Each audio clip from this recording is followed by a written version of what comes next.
এখন আমি হাসান আসলাম, এসে শুধু বললাম রসুল, রসুলের প্রেম, রসুলের ভালোবাসা, রসুলের ইজ্জত, রসুল আমার জান, রসুল আমার প্রাণ, কবরের নবী, হাসরের নবী। আপনি বলবেন হুজুর আর কোনো মাহফিল আপনার নাই, শুধু রসুল রসুল করেন কেন? আপনার কোনো বিষয় নাই, শুধু ইয়া রাসূলুল্লাহ বলেন কেন? আপনার কোনো বিষয় নাই, শুধু নবী নবী করেন কেন? আমি হাত পায়ে রেখে বললাম বাবা কোন বিষয়ে মাহফিল করতাম? সে নামাজ নিয়ে বলেন, রোজা নিয়ে বলেন, হজ নিয়ে বলেন, যাকাত নিয়ে বলেন। আমি বলি অবশ্যই বলবো বলবো বলবো, কারণ নামাজ লাগবে, নামাজ বাদ দেওয়া যাবে না। যে নামাজ বাদ দেয় তাদের নাম এসিডি কপ্তানের উপর চুরি রেখে যে নামাজ পড়ে তার নাম হুসাইনি।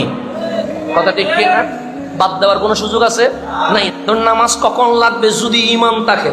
রোজা কখন লাগবে? যদি ঈমান থাকে। হজ কখন লাগবে? যদি ঈমান থাকে। যাকাত কখন লাগবে? যদি ঈমান থাকে। মাহফিল কখন লাগবে? যদি ঈমান থাকে। জুব্বা, আবায়া, দাড়ি, টুপি কখন লাগবে? যদি ঈমান থাকে। ঈমান নাই, এগুলার কোনো দরকার নাই।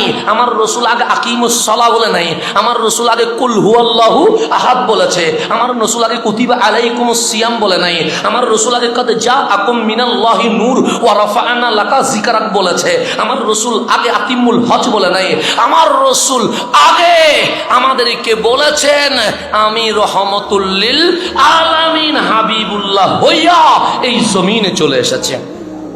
কথা ঠিক কি না? তাহলে এখন আসেন ইবাদত কখন লাগবে? যদি ঈমান থাকে। যদি কি থাকে? এখন আমি নবীর আলোচনা বেশি করাতে আমার কিছু ভাই উনি বললেন শুধু নবীটা নিলেন আর কিছু তো বললেন না। এখন উনি বলছেন হুজুর একটা প্রশ্ন রাখতে চায়। আমি বললাম হ্যাঁ রাখবেন অবশ্যই, কারণ যেহেতু এসেছি প্রশ্ন করার অধিকার আছে। নামাজ কি ফরজ নয়? আমি বললাম হ্যাঁ। নামাজ কি কখনো ওয়াজিব নয়? আমি বললাম হ্যাঁ। নামাজ কি কখনো সুন্নত নয়? আমি বললাম হ্যাঁ। নামাজ কি কখনো নফল নয়? আমি বললাম হ্যাঁ। তো নবী নবী যে করলেন, নবীর মোহাব্বত কি ফরজ? আমি বললাম বাবা না। নবীর মোহাব্বত কি ওয়াজিব? আমি বললাম বাবা না। নবীর মোহাব্বত কি সুন্নত? আমি বললাম না। এখন আমার ভাই গরম হয়ে গেছে, বেটা যেটা ফরজ নয়, ওয়াজিব নয়, সুন্নত নয়, সেটা নিয়ে পড়ে আছিস, ফরজ নিয়ে কখন কথা বলবি? আমি বললাম বন্ধু আমার কথা শুনিস না রে বন্ধু, আমার বাবার কথা শুনিস না। বুখারী কল, ইমাম বুখারীকে জিজ্ঞেস করেন নবীর ভালোবাসা কি ফরজ? উনি বলবে না। ওয়াজিব? উনি বলবে না। সুন্নত? উনি বলবে না। তো ইমাম বুখারী বলেন না নবীর মুহাব্বত কি? বুখারী বলে বুখারী কল।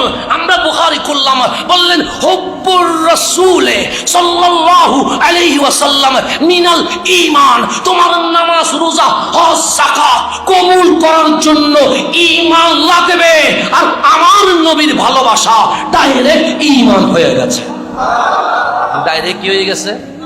ইমাম বুখারী চ্যাপ্টার। আমি আজকে বুখারীর দরজ দিচ্ছি। হুব্বুন নবী সাল্লাল্লাহু আলাইহি ওয়াসাল্লাম মিনাল ঈমানের চ্যাপ্টার আছে। কোথায়?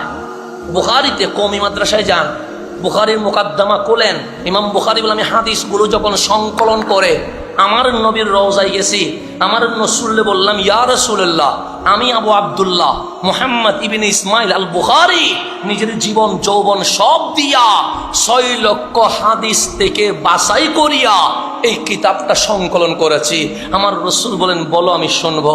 আমি ইন্নামাল আমালু বিন্নিয়াত থেকে শুরু করে কালিমাতানে খফিফাতানে আলাল লিসান সাকিলাতানে আলাল মিজান পর্যন্ত সব হাদিস আমার রসুলকে শোনাইতে লাগলাম। আমার কামলিওয়ালা কোন হাদিসের পরিচ্ছেদ কি হবে এটা আমাকে রওজা থেকে বলে দিয়েছে।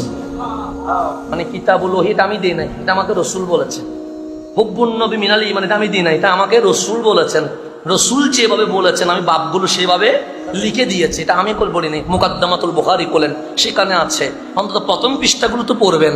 প্রথম পৃষ্ঠাও যদি না পড়েন শিখবেন কি? আল্লাহ যেন আমাদেরকে বোঝার তৌফিক নসিব করে।